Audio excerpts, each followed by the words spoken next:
What's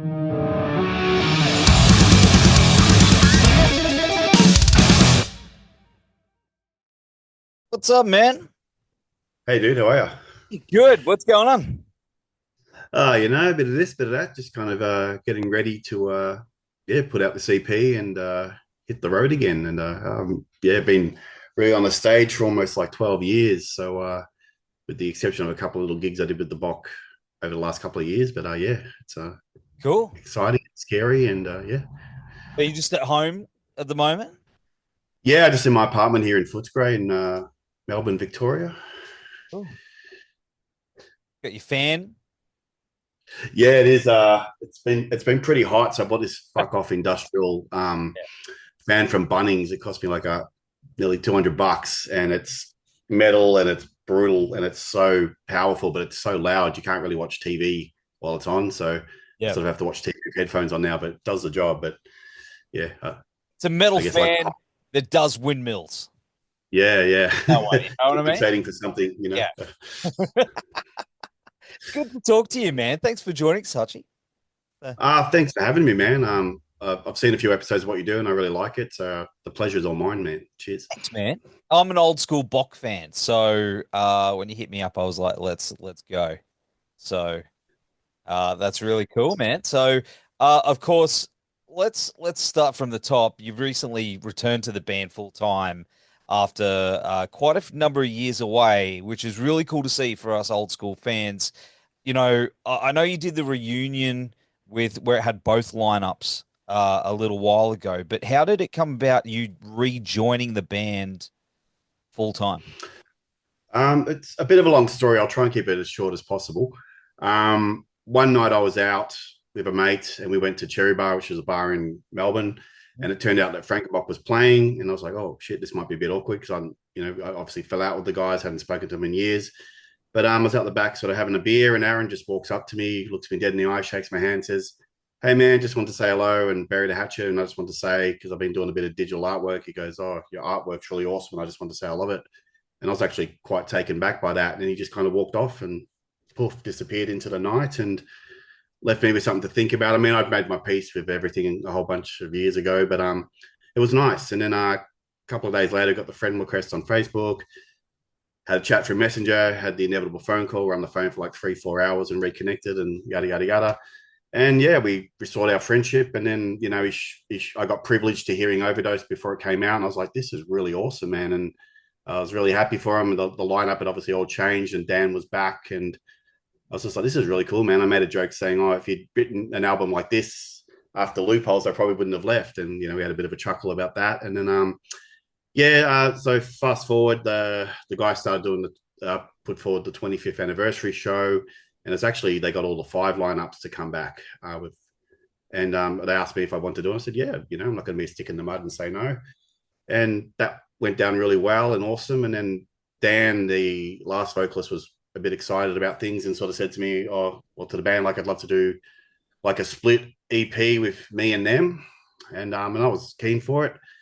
And then poof, I don't know, just nearly 2 years went by and nothing happened. And it's almost like I got ghosted on Tinder. I don't know what happened, but I don't know if Dan just didn't like what I'd put forward or if he just had other stuff going on, because he did, which I won't, mention. But he's also, for people that don't know, he's gone and done this new business venture called Volume Dealer. So he's kind of, I think he feels a bit more comfortable behind the desk instead of on the stage with the mic and whatnot.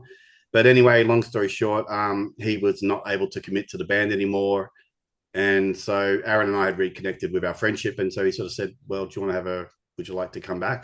So I sort of said to him, oh, can I still have a go at these songs just for fun, even if no one hears them? And they were all pretty happy with what I did. And so, yeah, they asked me to come back. And I was like, okay. And that's it, man. Like it's all That's as quickly as I can tell that tale. But yeah, it's been really cool. Like I said, Aaron and I rekindled our friendship, and that's been awesome. Even though we fell out in the day, man, I did love the guy, and we were very close. And there's a big piece of my life kind of missing in his friendship. And one really cool thing was that, when we did rekindle the friendship, we realized how much we missed, and we had all these things in common still. And just had all these moments throughout our life. It was like, oh, oh yeah, he's not here. I hate that cunt. So we couldn't share those moments together. So, but yeah, no, it's been really cool, and I think maybe it's a little bit of destiny. Maybe it's just the way things are meant to be. Things come full circle in life, and yeah, question it not, just back in and let's see what happens. Yeah, I went through something similar about a decade ago. My best mate since childhood and I had a massive falling out. We didn't talk for 5 years, and Yeah, it's not easy. It really isn't easy to try and take those first steps. And as it gets harder as time goes along. But we ended up patching it up. And now we're just drinking buddies on the weekend, and it feels like something's missing sometimes. So for me to hear yeah. that you guys have patched that up, it's really fucking cool. And do you find that you're better mates now than what you were when you were young lads? Absolutely. I mean, one of the first things I said to Aaron when we sort of reconnected was, look, I just want to apologize for anything you may have felt I did wrong by you. And he goes, your apology is not accepted. I'm like, what? And he goes, well, we're both kids. We both didn't know any better. One thing I've learned, for growing up and evolving and, just trying to raise your vibration as a decent human being is, like all these things you worry about. I think vulnerability and honesty are just things that are just paramount with a good friendship. You need to speak your truth to people, and you'd be more surprised how much we do have in common and how much our fears and our differences unite us all. Because yeah, we're all in the same kind of boat together. If you believe in that whole one collective consciousness of things, I guess we all have the same things and fears and whatnot. And usually I think without getting all too deep, but I think life kind of brings certain people in your life that's meant to be there for whatever reason, and whether they're teachers and reasons, seasons, etc., etc. It's and yeah, just everything just feels like it's natural, and like I said, come back full circle. So it's been a really cool thing, man. Like yeah, I still sometimes I still have to pinch myself, and I get a little bit of goosebumps talking about it, and so does Aaron and the two other guys in the band, Owen, sorry, and Tom are just really Yeah. awesome dudes, really chilled, really lovely guys, exceptional musicians. So it's an honor to be back playing with this lineup. It's really cool. And you kick things off in a big bad way with a couple of kick-ass singles like Demon Tantrum and your cover of You Spin Me Round. Man, how's it getting back into, Bok mode creatively, after all that time? Did it happen quite quickly? Yes and no. Again, the original idea was to do that joint EP with the band that was the Overdose lineup and myself, just doing some additional vocals. And they got me back to come and do some guest spots, and I got to play with Head PE with them and do half the set with Dan and I doing dual vocals, and it was really cool, man. I was really excited about it because I don't know, there's not many, I don't think there's any real bands that I know of at the moment that do have two singers in this country anyway that I can think of personally. Correct me if I'm wrong, but it was really cool, and we had a really cool show. And I remember sort of going out afterwards and had a bunch of people coming up to me going, "Oh, you're back in the band now. You got the two singers. It's cool." It's like, no, no, no. This is just sort of temporary. It's like we're musical fuck buddies or something. But it was fun.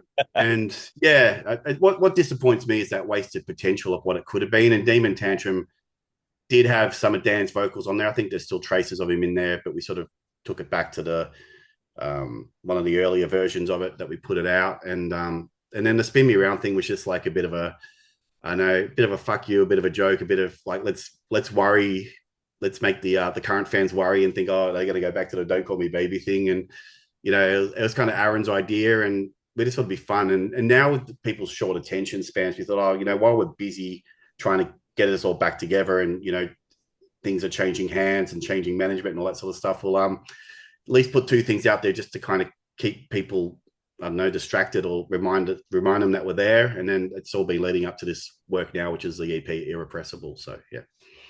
Yeah, see, that's the thing is I think both those singles show both sides of Bok that, there was the kind of funny side, and the serious heavy as fuck side that, but it's also got some of those elements that I love, like the like little bit of maybe the bungle pattern influences that, Yeah. that always been that I love. It kind of reminds me of Goodbye Sober Day. I don't know if you hear that, but Cool. it's something I love. You know, you get the with the I don't know. That was the one I got. Well, that's being a Patton fan myself, as everyone knows, that's quite a compliment. So thank you. I think with the whole Mike Patton thing, that's just what I've been all my life kind of been pigeonholed into. I guess it's like people that fucking don't go down on enough vaginas. They think a quarter pounder smells like a vagina. So when you try to be a little more versatile and stuff, you get pigeonholed into that Patton thing. My voice is a little bit nasally as well, so that's kind of part of it as well. But Patton is one of my many influences. I mean, I'm a massive In Excess fan. I don't know if people know that, but yeah, I love so much different styles of music. So like when I did say here Epic back in 1990 when I was a 14-year-old impressionable young boy, I was really blown away by it because back then I was listening to like NWA and Ice-T, and then I was sort of getting into heaviest sort of hard rock and stuff, and I liked all the crossover of it all, and the fact that we all kind of are on that same page, and the fact that we all can kind of sort of do different stuff. I think that's where we want to go now. Like, we might even put out an acoustic EP or something. Like, we just want to do whatever. It's we're back with the common thing we've been saying is we're back to formula, but the fact is there is no formula. That's kind of the little mantra we have at the moment. And yeah, it's cool. Like we've just been working so hard just to get us back up to scratch where we need to be. I'm trying to get back into shape as a front man, and we're sort of writing. There's a whole bunch of stuff to do. Like I go to my day job and then I come home, and it's just anyone who knows, and you probably know yourself if you're a musician, it just never ends. There's always something to do. Oh, it never ends, dude. Like I do this. Plus, I'm in a band as well. You know, I sing for a band. Yeah, I'm actually I threw the shirt on. I'm wearing my own shirt, but yeah, it never ends, dude. Especially as a member, that takes care of the business side and the social side and all this. It's a lot. You know. It's kind of annoying because Aaron, I think, is the most charismatic out of all of us, and he's quite funny. He's the son of a comedian, but he is quite shy. Oh, not shy, but he doesn't like doing the whole social media thing. So kind of gets left to me. And Tommy's a very intelligent guy. He's a really great singer too, and he's lots of things, but he's just a bit more private. And we think he's an alien. We think he's come from another planet. And Owen's just quiet as fuck, but he's when he does open his mouth, he's this big fucking awesome gentle giant and just an amazing guitarist and bass player. It's just it's so cool. Like you couldn't ask for a better lineup at the moment for this band. And all the ideas come from Aaron, and it's like when him and I started back in the day and we had the drum machine. Now we've got two humans that can execute what he wants to do, and I get the freedom to sort of do what I want. But at the same time, I've really been chiming in with the guys now, just going, well, how can this be better? It's not about ego or just, I don't want to fucking shit on their great music. So I'm like, well, how can I raise my abilities and how can I do this better? And what's a better hook here and stuff. And I think the only thing is a lot of people saying, oh, what was it like going back into the studio with them? I've come back after these songs were kind of written and sort of recorded. So I had some really great music to write to and stuff. So it was quite easy for me. And I joined a band a couple of years ago with the ex-Super Heist bassist Drew Deadman called Bodies on the Mountain, and that unfortunately didn't work out. So I had a whole bunch of lyrics and vocal ideas from that, and plus another band prior to that as well. Like I actually was done with music, but occasionally some people go, oh, would you like to come and try out? And it's like, yeah, I'll see what happens. And unfortunately, it's just like, the work ethic isn't there, or certain people you just don't align. So it's like, that's cool, man. It's like a relationship. You're just not meant to be together. It's nothing personal, and you say your thanks and your goodbyes and you move on. Keep going. But yeah, that gave me kind of a head start. So yeah, which was kind of cool. So I mean, as we touched up on, or you mentioned before, and the Irrepressible EP is out on January 31st, and I was cranking into the gym just like I told you I was going to, and and I was like, because I'm also trying to get myself hit for this year. But man, what a fucking banger. It's so good, dude. Yeah, yeah, Oh, yeah, thank you. yeah. I loaded it up. Like I told you, I loaded it up and I didn't want to, because I'd heard the singles, but I didn't want to listen to anything more until I heard it all as one piece. And Yep. it's fucking great, dude. It's so good. Oh, that's awesome, man. That, without sounding cheesy and contrived, that actually does warm my heart. I'm not worried about what people are going to think. Like we're just in our own little bubble, protect the aid kind of motto mantra now. And But if people dig it, that's always icing on the cake. As I said, the first two singles are just their own separate things, Hmm. and we didn't feel like they were going to work on this EP. These 5 songs feel like they correlate better together. So again, it's just going to be. I think our approach in the future is occasionally here and there we might release a song and a film clip, and then or might do like an EP. I don't know if an album's really on the cards at the moment. Like maybe eventually, but people just don't seem to have the attention span for them anymore, which is kind of sad. Because Aaron, one thing with me and Aaron reconnecting is I've been going over to his house and sitting in the man cave, and we've been listening to albums from start to finish, like we're a bunch of kids in the 90s. It's been great.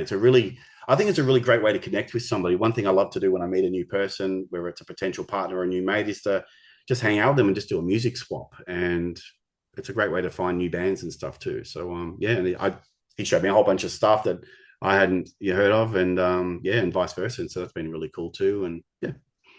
So going down that rabbit hole with him listening to music. What's say like top three bands that you've discovered over the last year that he's been Ooh. hooked on? I don't know over the last year, but I really love Maximum the Hormone, Yes, from Japan. Japanese band. Yep. They're amazing. Is it Electric Callboy? A friend showed me them on New Year's Eve, and saw that song. You got the moves. I really love the industrial techno, but hardcore metal sort of mutant that it is. But the film clips are fucking hilarious. Yes. I love that, and the production is great too. And this kind of sounds kind of stupid, but because I've always known they've been around, but Rammstein. And these are just what's coming to mind quickly right now. Yeah, because Aaron and I sat down, we watched the Rammstein concert, and you know the songs, you hear them in like if you're out at a metal club or something, but never really seen them live. Didn't even really know what they look like, and again, just Aaron's like, well, what have you got to? I'm like, what have you got to show me this time? And he showed me this concert, and I was like, wow, that's really really cool. And yeah, but I love all different types of music, man. I listen to everything from like John Williams, Star Wars soundtracky stuff to brutal death metal, and then I've got like I love my pop stuff as well, and some of my female artists and stuff, and yeah, whatever kind of tickles me in places I didn't know I had, I get into. You're a Star Wars dude, right? Absolutely. Yeah, man, I don't know if you can see that, but I'm happy to talk Star Wars with you, man. I'd rather talk Star Wars and Frankenbok. So if you want to do that, no, man, we're just going wherever it takes. But I do love the Bok. I have more Bok questions for you, but I just as a no, that's cool. That's cool. skillet crew. Are you digging it? I am, man. I don't care what anyone says. I'm loving it because I mean, being in my late 40s, it's taking me back to my childhood. It's like if the Goonies and Stranger Things fucked and had something like, and with a twist of Star Wars in it. I think it's awesome. Yeah. I mean, the thing with Star Wars, like I know a lot of people get jaded about it. I think everything that comes out, especially like the 3 trilogies, they're a gift to a different generation. So when I was 4 years old, my aunt took me to see The Empire Strikes Back. That was one of the first films I can kind of consciously remember seeing. And we went with one of her girlfriends and a boyfriend of hers or something, and he bought me like a stormtrooper mask. And I remember like getting a couple of figures a few weeks before because when my mum got divorced and left my dad, we moved back in with my mum's sister, who's a twin, and they have like a bit of a connection there. And I remember just being this little kid going through all the records and stuff, and then I found out, I found the Star Wars soundtrack and opening up the book. And when you're a child and you kind of look up and everyone's just a giant around you, it's just like I think it was like the first thing the adults in my life kind of thought, wow, this is something he actually is gravitating to. I think I was a fucking useless kid. I think they probably thought I wasn't going to amount to anything. Not that I have, but it was something I actually really took an interest to, like the imagery, Darth Vader, the droids, all that sort of stuff. And then hearing the music, it just did something to me as well as a kid. I remember it so well. And then yeah, the next day Mark took me out and got me a Darth Vader figure. And then I think I got a couple of extra figures because yeah, the Empire Strikes Back was almost about to come out. And you took me to see it, and I just was blown away. Like, remember having a massive crush and getting a little milk bottle stiffy over fucking Princess Leia, and yeah, just loving it all. And just yeah, as a child, it just made me want to escape and want to be there with them. Like it was awesome. I love Star Wars. I mean, I don't give a fuck what anyone says, and like yeah, they could have done things differently, but to people that want to put things down like that, I say, well, where's your fucking great space opera, man? Fuck off. Yeah. I like to enjoy things. It's me.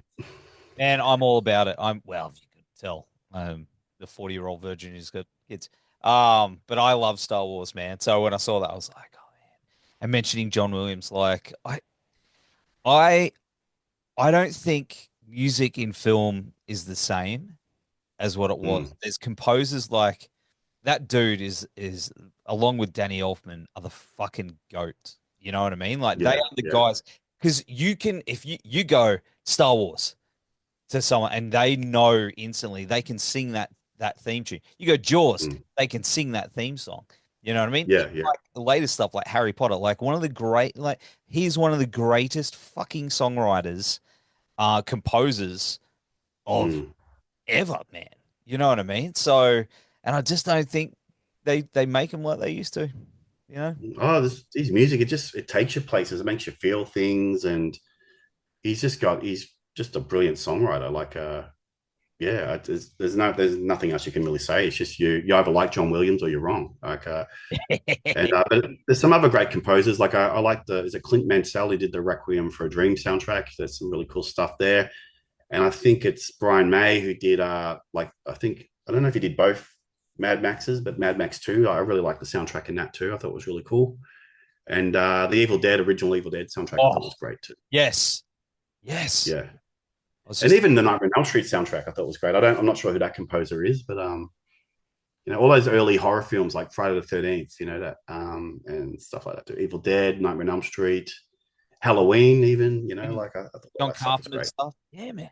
Yeah, I actually, as a child, didn't really listen to any bands at all. Like, I mean, I grew up around women that loved like the Eurythmics and a bunch of other stuff, but I really gravitated towards those sort of narration things. Like, first I started with those, read along with me in your book kind of things, and then I don't know if you ever saw them. They had like these tapes. They went for almost an hour, and it's actually Star Wars, the original trilogy compressed into an hour with narration over, and actually had the voices of the cast from the movie and stuff. And they were really really cool.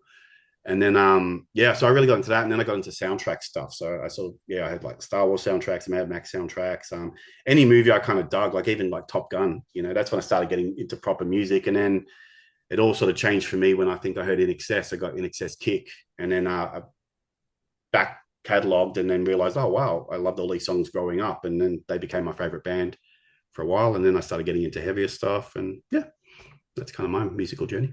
Not that you asked, but yeah. Oh no, no, no. But this is what it's all about, dude. This is what I'm all about. I love going down those rabbit holes and Mm, you know, having those convos. Especially, I don't know. I've still got somewhere here. You get the book on tape. Remember the yeah. records? I've still got. Yes. Yes. I've got the ET record here, narrated by Drew Barrymore. Oh wow. So you put Is it it like on. a read along with me in your book one, or is it Yeah. just yeah? Okay, cool. Yeah, but it's her with Never heard of that. like Gertie, and I've lost the book many, many, but I've still got the record. This little thing, Yeah. and it's There's pretty. a few like that they did, where they actually sort of took it from the perspective of someone's person. I can't nothing's really coming to mind, but I don't know if you remember these ones, but there was a couple of like Star Wars side stories. Like, do you remember Droid World and Planet of Yes, the Hoods? The Ewoks joined the fight, all that shit. I fucking loved all that as a kid. still got him. So Oh man, yeah, I was because my son he's 8.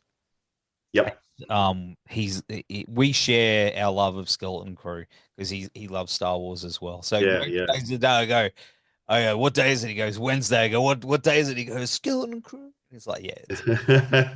But we when he was a bit younger, I'd find those on YouTube, those side stories, like and we just listen to those little tapes, like that Droid World one. Man, it's rad. Yeah.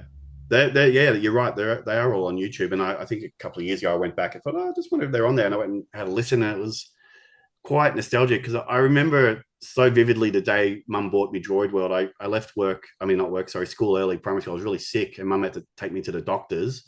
And then I think Popeye with Robin Williams was on TV. And then I had like really bad migraine or headache and fever. Yeah. And then so mum put me in bed and then she kind of put like a flannel over my head and then put Droid World on. I'm just, when you're sort of having those kind of fucking intense headache, sick dreams. And it was kind of a really cool way to digest that story, I thought. And it's one of my personal favorites. It's really cool. Very kiddie, but it's still quite dark, like, Yeah. yeah. Where do you stand with the Ewoks movies? Look, Yeah, the Ewoks aren't my favorite. I loved Caravan of Courage as a kid. Me too. I still to this day haven't watched all of Battle for Endor. I just can't get through it. I'm Wow. trying, but I can't. I just Okay. can't. I don't. I don't know. I just yeah. I will do it one day. There's a bunch of Star Wars still I haven't seen. And this is like Clone Wars. I haven't watched all of that yet. Yeah. And some like the more cartoony stuff I haven't. I've tried, but it's not that I hate it. I don't know. These days, you just don't have the attention span anymore. But the movies I love. Rogue One, I thought was fucking awesome. I Yeah. loved it. Um, and I enjoyed the new trilogy. I mean, like the prequels, I think there were wasted opportunities, of course. But again, this is how it ends up happening.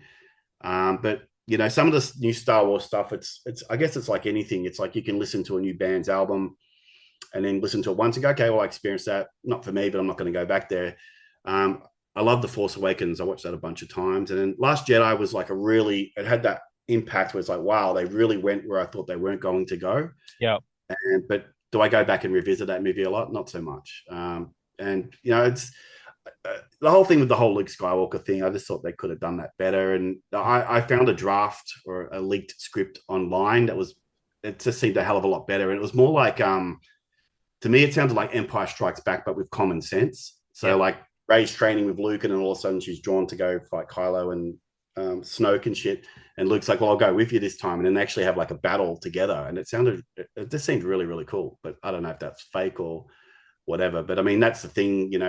Hollywood's like that. They disregard these great stars, and because someone's put on a bit of weight or they don't look as good as they once did, they just don't give them that respect anymore. At least with the Mandalorian, they kind of gave Luke the respect he deserves as a character. But what are you gonna do? Absolutely. Man, They're just movies. oh man, they're not just movies, I man. know, I know. That's what I'm just trying to tell myself. But Yeah, I know, but it's not just me. Like I love Ray. Like I've got my Ray here. I call it. It's the oh wow. yeah the dark side Ray. I don't know. I really like that character a lot actually. Um, Aaron bought me a Darth Vader lightsaber to say thank you for all the work I've been putting into Frankenbok, which was awesome. These things are oh, like that's cool. that's like $500-600. So it's pretty stoked about that. And he wanted me to sort of take it with me on tour and stuff. I'm like, oh, I don't want to get it broken. No, So. you don't want to do that, man. No, it stays at home. It stays at home. But man, of course, back to Bok. Yep. We did a little say. But I digress. Back to I Bok, could yes. talk, man. I could talk Star Wars and shit all day. Don't and Evil Dead and everything. Like, don't this whole just don't get me started because we'll go on forever. Man, of course, how's it been jamming with these songs and the new stuff and the new direction? Good, man. A lot of fun. I mean, the guys, they work hard, but it's not ball breaking anymore. It's fun. And everyone understands that people have things outside of life. Our bass player just had a baby recently. People have mortgages, people have kids. I don't, because fuck that noise. But yeah, but it's fine. I worked some crazy hours, and I've had the chat with my boss about needing time off occasionally, and everyone's really cool. And I think what we want to do is, without sounding snobby or arrogant, we want to kind of be a bit smarter about what we do from now on. Like with certain, be a bit more selective about gigs, and not to say we're too good to do this or not do that or whatever, but it's we sort of want to get out there and try and play in front of a potential crowd. And if we suck, then that's fine. But what's really cool about getting on the Alien Ant Farm and Drowning Pool tour is like, yeah, at the end of the day, we're going to be exposed. It's all lined up really well. Like this, the EP drops on the 31st, and then that day we're playing in Ballarat with Dreadnought and the Eternal, and then we got Yep. Az's 50th the next day at Northcote Social Club, and then we've got a week off, and then we've got these 4 shows with Alien Ant Farm, and then we're playing some festival up in New South Wales, Punk and Metal or something. I can't remember what it's called. Sorry. I feel pretty stupid now. But yeah, and then there's a bunch of stuff on the horizons that we can't speak about yet. But yeah, there's a whole bunch of stuff happening. So hopefully people really enjoy the CP and it gets people excited about Frankenbok again. Or everyone seems to be pretty cool about me coming back. Like no one's like, oh fuck, like fuck that guy or whatever, but that I know of. But yeah, it's been cool. It's like so, I think, man, a lot of people are. I'm excited to see you guys because I'll be at that Alien Ant Farm show with Drowning Pool in Brisbane. So yeah, cool. I saw you guys added to that. I was like, oh man, that's awesome. Because I love Alien Ant Farm. and Drowning Pool as well. So, and the three of you guys together, like, it's going to be really cool. How you Yeah, feel it's going to be about that tour? nostalgic, Yeah, Yeah. it'll be cool. Yeah, I mean, yeah, like to me, it's an honor to be playing with any kind of international band. It's fun, As a kid, trying to get into a band and get things happening. I never thought this would kind of happen for me. And with Frankenbok, when I was in the band, the peak for me was like we did a weekend when we got to open up for System of a Down, and then play the big day out the next day. And then after that, I just felt like I got fucked by the big black dick of fucking success and awesomeness. And then nothing came close or touched the sides anymore for a while after that. And then the band just started making weird decisions that I just wasn't on board with, and I wasn't liking where the music was going, and then a bunch of other shit, which we don't need to get into, but that's why I kind of left. And yeah, and I just felt like we were going in different directions. When we did, I don't know if you know the story. I think because you did that interview with Dan, I think he might have mentioned it. But when that X Files thing came out, these demos were like the fish that John West rejected. Like they didn't like the songs, they didn't like my vocals. And yeah, and basically considering I always tried to be respectful of the band in the sense of like, well, we're not actually making the kind of music I really want to make, but I'm doing it with dudes that care and have the work ethic. So, and you have that space to be yourself. So that was the thing.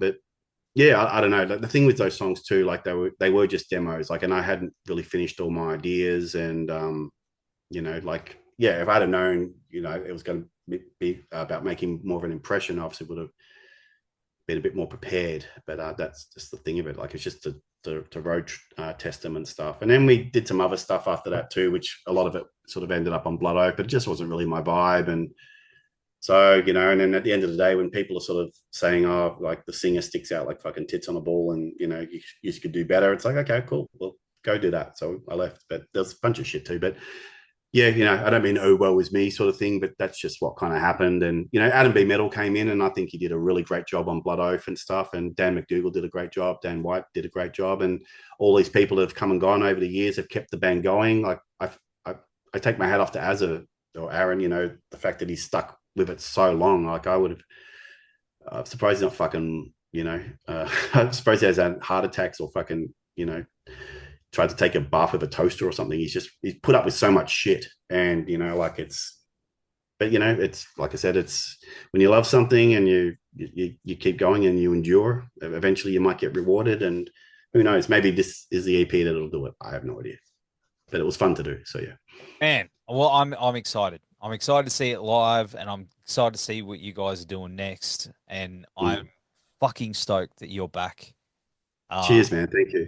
because I remember seeing you years and years and years ago. When you first dropped. I can't remember. I think it was maybe the Trocadero on the Gold Coast. Maybe. I'm trying to Okay. remember. With Devolved, maybe, or Oh, it might have been. I was just 18, if so. yeah. But man, it was cool. So I'm stoked, dude. And of Thanks, course, man. That means a lot to me. If you reach that one person, that's all that matters. I'm Zoom's gonna kick us off soon because it likes to do that, and I'm sorry if I've kept you. But No, no, not at all. 5-star prison cell, is that completely done? Done? Um, for now, I'd say yes. We actually got asked to play the Necrosonic Festival this year, but uh, I don't know. The guys have all gone off to do different things. I think our bass player was living in Canada for a while. He got married and had a kid. I think he's back in Australia. I'm not sure. We don't really talk anymore. Nothing bad. Just everyone's just gone their separate ways. I still am in contact with the drummer, Mark Whitworth. He's awesome, and I really love his project X's for Eyes. And he actually did the Demon Tantrum film clip. So it was great to get him involved in that and to do something with him again. And he's actually got a new thing coming out with X's for Eyes, and I got to do some vocals on one of the tracks. So yeah, that'll be cool. And there's a whole bunch of guest vocalists. It's a really cool concept, actually. He's all the songs are based on kind of like Google and Yelp reviews of people that have slagged things off. And at my job, somebody slagged me off too, so I took that review offline and gave it to him. Then that's the lyrics that are in the song that I'm actually involved in. So it's pretty funny. That's awesome. It's a good It's a project. pretty What I heard of it, I heard a track the other day. I think my mate Drew did maybe mixed it or something. But Drew Parsons. yeah, Yeah, yeah, yeah. I know Drew. He's awesome. Yeah, there you go. I, Hey, I, the world is currently shrinking. So, yeah, Drew, I've known Drew for a long time. Shout out to Drew. But what a fucking cool project.